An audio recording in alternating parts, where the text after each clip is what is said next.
Hello friend, જય માતાજી, જય શ્રી કૃષ્ણ. સ્વાગત છે તમારા બધાનું મારા કિચનમાં. તો આજે આપણે બનાવશું રેસ્ટોરન્ટ સ્ટાઇલ પનીર લબારદાર. તો ચાલો આપણે એને બનાવવાની શરૂઆત કરીએ. એના માટે આપણે ગેસ ચાલુ કરીને પેન મૂકીશું. એમાં આપણે 3 ચમચી તેલ નાખીશું. તેલ આપણું થોડું ગરમ થાય એટલે મેં 3 મોટી ડુંગળી કાપી લીધી છે. મોટા મોટા કટકા જ કર્યા છે અને આપણે તેલમાં ફ્રાય કરીશું. ડીપ ફ્રાય નથી કરવાની, આપણે સારો ફ્રાય જ કરીશું થોડું તેલ લઈને. આને ઝીણી પણ કટ કરવાની જરૂર નહીં, કારણ કે આપણે એને ફ્રાય કરીને મિક્સરમાં પીસવાની જ છે.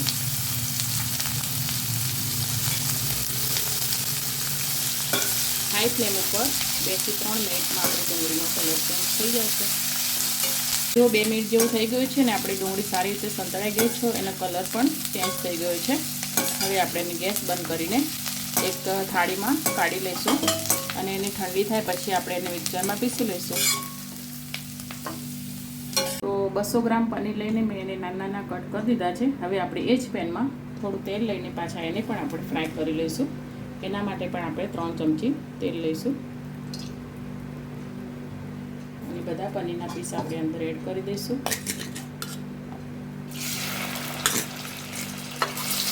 પનીરને આપણે ફ્રાય કરીને નાખીએ તો ખાવાનો ટેસ્ટ એકદમ શાકનો મસ્ત આવે. ઘણા લોકો પનીર એમ જ પણ નાખતા હોય છે, તો હું તો એને ફ્રાય કરીને જ બનાવું છું. પનીરને આપણે બહુ ફ્રાય નહીં કરીએ, નોર્મલ જ ફ્રાય કરશું જેથી એનો કાચો સ્વાદ નીકળી જાય. જો ફ્રાય કરેલી આપણે ડુંગળી ઠંડી થઈ ગઈ છે. હવે આપણે એને મિક્સર જારમાં પીસવા માટે લઈ લઈશું. એમાં મેં 8-10 કાજુ પણ લીધા છે, એને મેં થોડા ફ્રાય કરી દીધા હતા. તો ચાલો આપણે બધું એને પીસી લઈએ.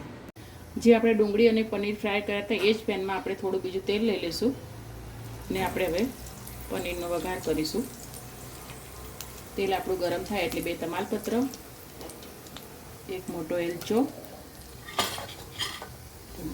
1 તજનો ટુકડો એડ કરીશું અને લસણ અને આદુની પેસ્ટ અને શિમલા મિર્ચ કાપીને એડ કરીશું થોડું.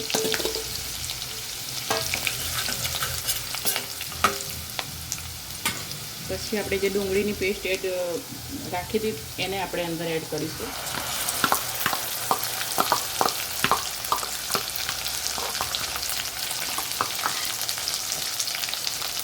બધું આપણે સારી રીતે મિક્સ કરી દઈશું.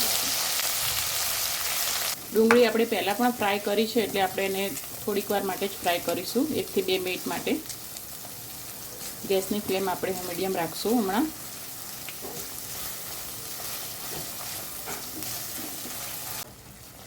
ડુંગળી આપણી ફ્રાય થઈ ગઈ છે. હવે આપણે એમાં મસાલા કરીશું.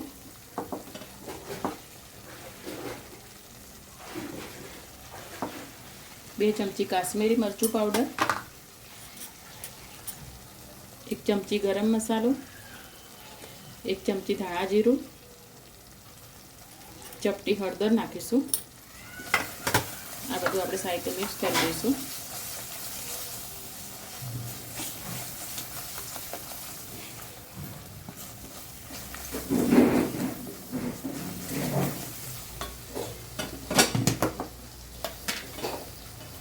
થોડી કસૂરી મેથી આપણે હાથેથી ક્રશ કરીને એડ કરી દઈશું. કસૂરી મેથીથી પનીરનો ટેસ્ટ બહુ મસ્ત આવે છે. બધું સારી રીતે આપણે મિક્સ કરી દઈશું. ડુંગળીમાંથી થોડું તેલ છૂટું પડે પછી આપણે એમાં જે ટામેટાની પ્યુરી બનાવીને રાખી છે એ આપણે એડ કરી દઈશું. જો ડુંગળી આપણી સારી રીતે સંતળાઈ ગઈ છે અને તેલ પણ છૂટું પડ્યું છે, આપણે હવે એમાં 1 નાની ચમચી કિચન કિંગ મસાલો એડ કરીશું. જે આપણે ટામેટાની પેસ્ટ બનાવીને રાખી હતી એને આપણે એડ કરીશું.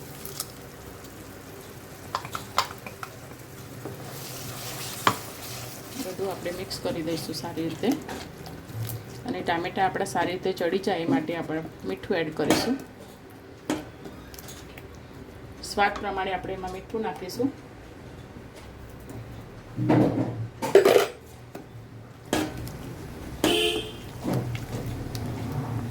બે 3 મિનિટ માટે આને આપણે ચડવા દઈશું. ગેસની ફ્લેમ મીડિયમ રાખીશું. જો ટામેટામાંથી તેલ પણ છૂટું પડી ગયું છે. હવે આપણે જેમાં પ્યુરી બનાવી તે મિક્સર એમાં અડધા કપ જેટલું પાણી લઈને આપણે એમાં એડ કરી દઈશું.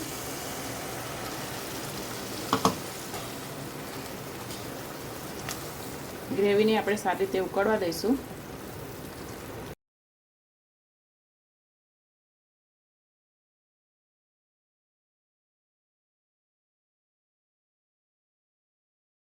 હવે આપણે એમાં જે પનીર ફ્રાય કરીને રાખ્યું તો એ આપણે એમાં એડ કરી દઈશું.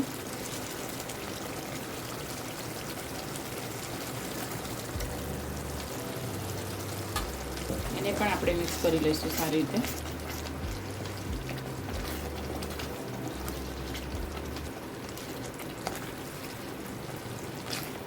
બસ મીડિયમ ગેસની ફ્લેમ ઉપર 1-2 મિનિટ માટે આપણે એને પકાવશું. તમે આમાં હજી વધારે ગ્રેવી કરવા માગતા હો તો થોડું વધારે પાણી એડ કરી દેવાનું. જો આપણી ગ્રેવી ઉકળવા લાગી છે, હવે આપણે એમાં આ પાસ્તાનો મસાલો એડ કરીશું. આનાથી ખૂબ જ સારો ટેસ્ટ આવે છે. તમે ચોક્કસથી એકવાર ટ્રાય કરજો અને પછી મને કમેન્ટમાં કહેજો કેવું લાગે છે. આપણે એને અડધી ચમચી નાખીશું.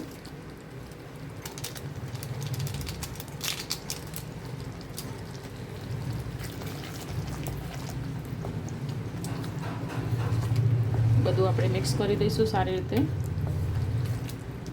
હવે લાસ્ટમાં આપણે એની ઉપર એક બટરનો પીસ મૂકીશું અને આપણે થોડી કોથમીરથી એને ગાર્નિશ કરીશું અને ઢાંકીને 1 થી 2 મિનિટ માટે આપણે એને થવા દઈશું. તો તૈયાર છે આપણું પનીર લબાબદાર. મેં એને એક પનીરનો પીસ રાખ્યો હતો, એનાથી આપણે ઉપર થોડું છીણી લઈશું, ગાર્નિશ કરીશું પનીરના પીસથી આપણે એને.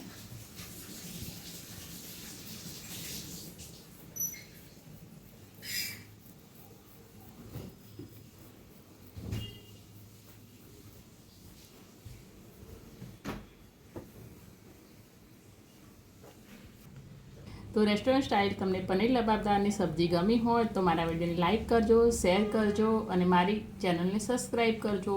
ફરી મળીએ એક નવા વિડીયો સાથે. ત્યાં સુધી જય માતાજી, જય શ્રી કૃષ્ણ.